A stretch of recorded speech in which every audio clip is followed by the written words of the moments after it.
This is Ann Olson in week 6. We're talking about the contemporary poetry, and we're going to try to connect these poems with that theme we're talking about, search for self or search for identity. And I wanted to say a few words about diving into the wreck of Adrienne Rich, 1973. Equal Rights Amendment just going strong.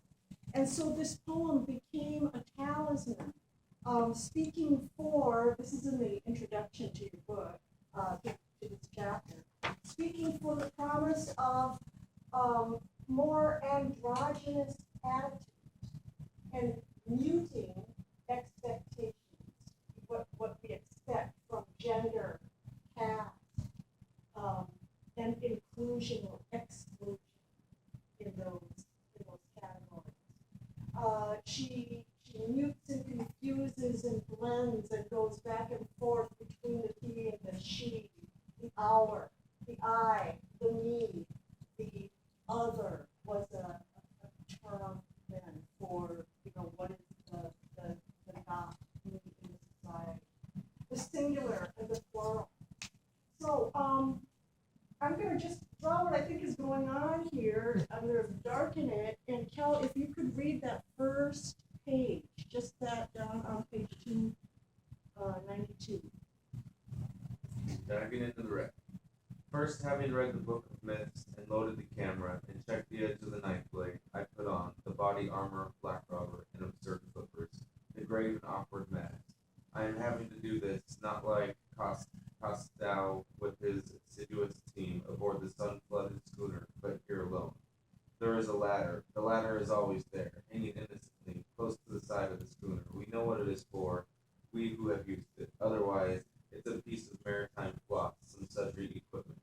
I go down, rung after rung, and still the oxygen immerses me, the blue light, the clear atoms of our human air. I go down. My flippers cripple me. I crawl like an insect down the ladder, and there is no one to tell me when the ocean will begin. Okay. So you can't help but imagine this person in a wetsuit, right? Scuba diving suit, going down over the edge of the boat, schooner.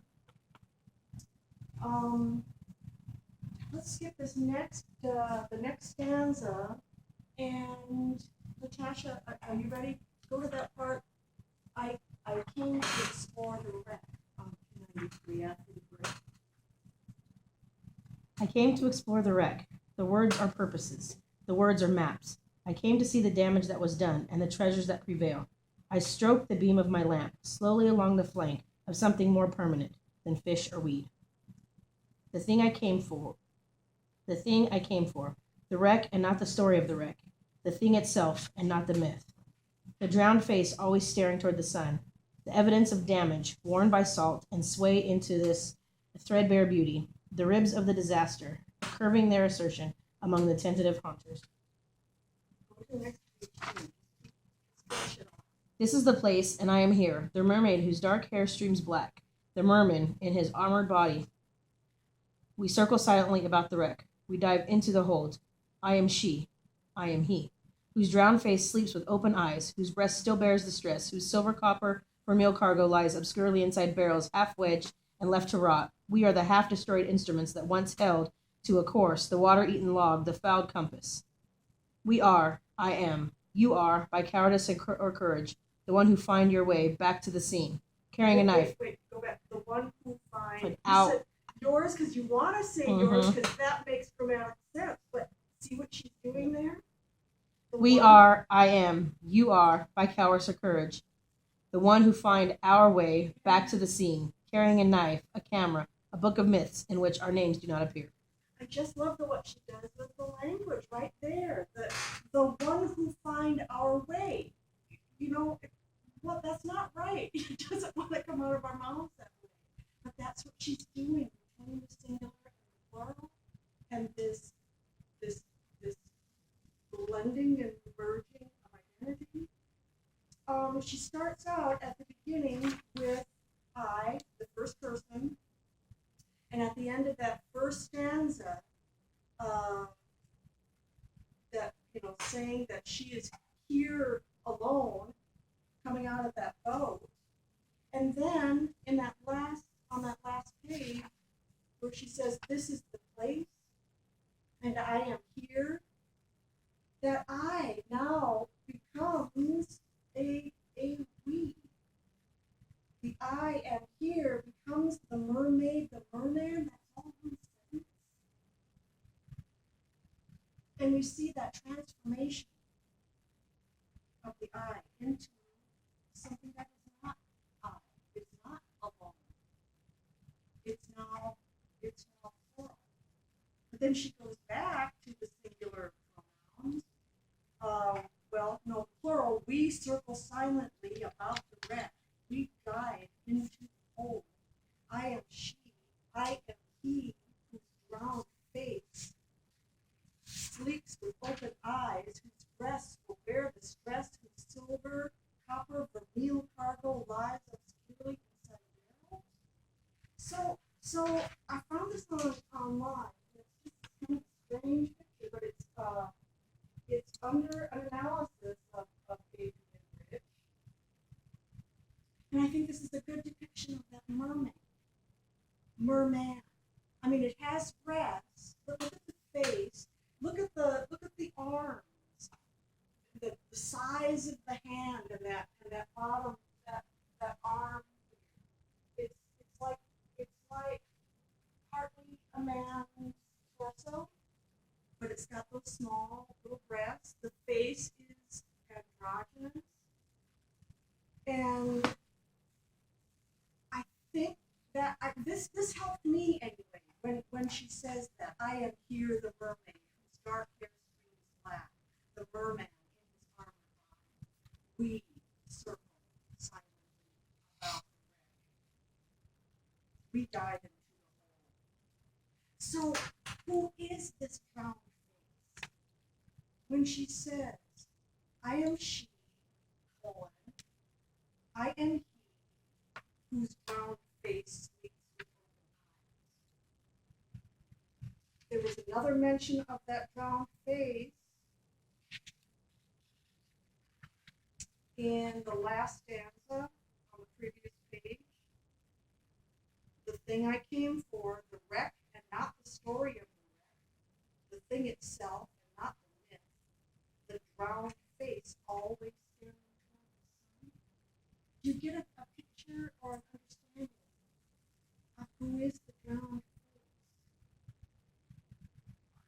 I'm actually seeing the like, so there's a ship that's sunk, and how they have like a bust on the front of their hull a lot of times. So I'm seeing the front of that boat sticking up out of the sand under the water, and the bust or statue sitting there just looking up, and its eyes are always open because it's a statue. I had that drawn out first, Tom. I'm so glad you did that. I had this file coming kind of up farther, and there being one of those. I'm never going to be able to draw this, but it's a woman's face on the front, right? The masthead. Figurehead. Figurehead, but it's usually a woman's face, and so if the thing were sunk just right. Yeah, and it's usually a mermaid also. It is. Yes. I know. Okay, so we know that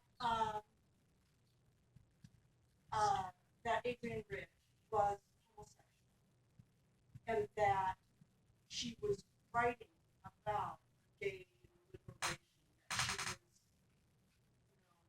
trying to open the conversation to this. Does that help in interpreting this poem and to determine who the drowned face may be? I'm sure she is making those allusions to the mermaid figure. The section that says the drowned face always staring toward the sun, evidence of damage, I almost can picture her talking about herself, such as like she's drowned, she's lost, almost lost, and not sure where to go, not sure which way to go, if that makes any sense. Just that one little section to me says that she could be talking about herself. She could be talking about an actual person. That she is coming out of this schooner that is holding the book of myths. She leaves it alone, goes down, looks for the damage done. Which would be damage done maybe deep inside of her soul, deep inside of her. I think so too. So who's the blue? Could be hers. Okay, now look at how she changes the pronoun in that stanza, the third from the end. I am she, colon, I am he who's drowned, sleeps. So she doesn't see herself as female or male? Or Mm-hmm. but She sees herself as female. to repress Mm-hmm. that male side. I don't know, maybe. Here's another really